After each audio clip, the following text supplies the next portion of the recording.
भाई मैं तो भी आदमी को ऐसा हम कभी बोलूं को नहीं माने कि स्टेज तक मैं पुगा हुआ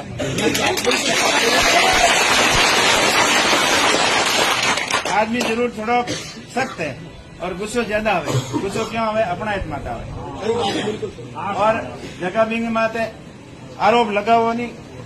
पर जब संकट की घड़ी के मैं हैंगो पहला कोई खड़ो हुआ तो वो आदमी हुआ भी की कर भूल चुका हूँ। और मैं अभी उम्मेदाराम बेनीवाल का ये बयान सुनकर आपको क्या समझ आ रहा है? क्या उम्मेदाराम बेनीवाल हनुमान बेनीवाल के तेवरों से डर गए या फिर कांग्रेस में आकर कांग्रेस से इतने ज्यादा इतने ही कम वक्त में परेशान हो गए? आज इस वीडियो में हम इसी बात पर करेंगे कि आखिर उम्मेदाराम बेनीवाल क्यों हुए हनुमान बेनीवाल के लिए सॉफ्ट। वो हनुमान बेनीवाल जो इस दगा से इस तरह से परेशान हुए थे, वो हनुमान बेनीवाल जो उम्मेदाराम बेनीवाल के इस धोखे को अपनी जिंदगी का सबसे बड़ा धोखा मान बैठे हैं, और वो हनुमान बेनीवाल जो उम्मेदाराम बेनीवाल को अपना सबसे बड़ा दुश्मन समझ चुके हैं, उसके ऊपर अभी तक तो उम्मेदाराम बेनीवाल कुछ खास बोल नहीं रहे थे। लेकिन अब जाकर क्यों इतने सॉफ्ट हुए कि उन्होंने कह दिया कि जिसने मुझे यहां तक पहुंचाया मैं उसको कैसे भूलूंगा। और हनुमान बेनीवाल के लिए इतने सॉफ्ट होने का क्या मतलब हो सकता है, इसको इस वीडियो में समझते हैं कि क्या पता चल गया उम्मेदाराम बेनीवाल को हरीश चौधरी का षड्यंत्र। इतनी देर से अगर आते हैं तो दुरुस्त नहीं आते उम्मेदाराम बेनीवाल जी, या फिर घुटने लग गया उम्मेदाराम बेनीवाल का कांग्रेस में दम, क्योंकि पता चल गया कि यहां मेरी चलने वाली तो है नहीं, दाल गलने वाली तो है नहीं। ये सोचकर उम्मेदाराम बेनीवाल आरएलपी से कांग्रेस में आए थे कि आरएलपी में जब तक रहूंगा तो वहां तो सिर्फ हनुमान बेनीवाल का ही डंका रहेगा, मेरा कुछ होगा ही नहीं। और कांग्रेस में जो कुछ हो रहा था आरएलपी में उतना भी नहीं हो रहा। या फिर पता चल गया उम्मेदाराम बेनीवाल को कि नहीं बन पा रही कांग्रेस में उनकी खुद की कोई भी छवि, इनमें से क्या कुछ हुआ है ये समझने वाली बात है। लेकिन इस खबर पर हम आगे बढ़ेंगे और ज्यादा एनालिसिस करेंगे, उससे पहले मैं आपको ये भी बताना चाहता हूं कि अगर आप लोग अपनी इनकम को बढ़ाना चाहते हैं, पैसे को बढ़ाना चाहते हैं, तो पैसे से भी पैसा कमाना सीखना पड़ेगा पहले। और उसके लिए मैंने आपके लिए एक बहुत ही बेहतरीन चैनल ढूंढा है जिसका नाम है zero to hero stock market Sujeet Singh. देखिए, स्टॉक मार्केट के चैनल्स बहुत सारे हैं, लेकिन उनका मकसद क्या है ये समझना जरूरी है।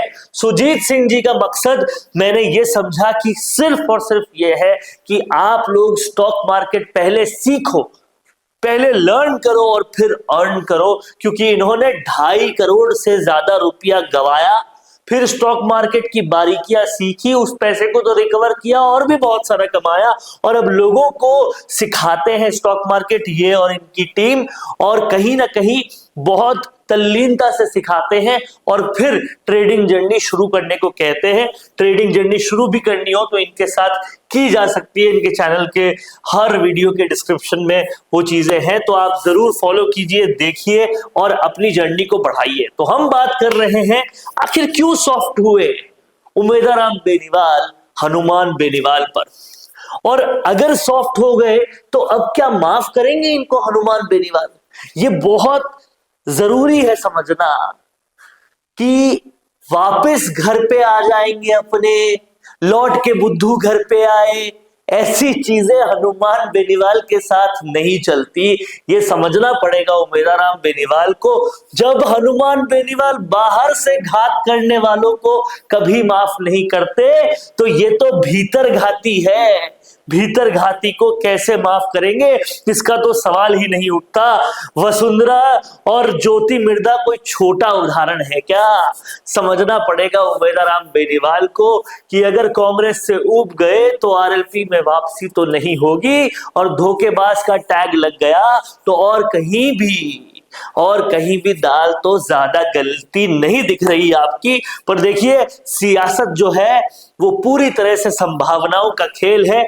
तो कैसी संभावना बटोर पाते हैं उम्मेदाराम बेनीवाल, और क्या हनुमान बेनीवाल का दिल इनके लिए पसीजेगा, जिसके चांसेस ना के बराबर है, ये समझने वाली बात है। आप क्या मानते हैं, लिख डालिए कमेंट बॉक्स पे, क्योंकि अभी इतनी जल्दी उम्मेदाराम बेनीवाल घुटने टेक देंगे, उनका कहीं ना कहीं हनुमान बेनीवाल के लिए वापस से दिल बन जाएगा, ये उम्मीद नहीं थी, लेकिन अब ऐसा हो गया है। तो इसके बाद हनुमान बेनीवाल का क्या रिएक्शन होगा, ये भी देखने वाली बात होगी। देख रहे हैं आप लोग संवाद भारत का, भारत के लिए। आपको जो कुछ भी इस वीडियो के बारे में कहना है, इस टॉपिक के बारे में कहना है, कमेंट बॉक्स में जरूर लिखिए। देखते रहिए संवाद भारत का, भारत के लिए। नमस्कार। पॉडकास्ट सेटअप्स तो मिल रहे हैं, लेकिन एंकर नहीं है।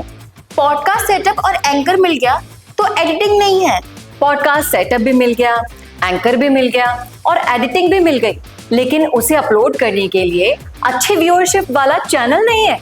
और अगर वो सब भी मिल गया तो पॉडकास्ट को अच्छे एसईओ के साथ अपलोड करने का डिजिटल सपोर्ट नहीं है।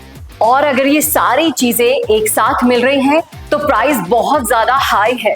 तो अगर आपको ये सारी चीजें चाहिए आपके अपने जयपुर में, जो आपको पॉडकास्ट सेटअप्स, एक्सपीरियंस एंकर्स, शानदार studio, amazing editing, 6 crore plus views वाले चैनल पर अपलोडिंग, और तो और सिर्फ पॉडकास्ट ही नहीं, उसके साथ आपको मिल रही है उसी पॉडकास्ट में 5 रील्स फ्री, वो भी सिर्फ 8,000 रुपए में।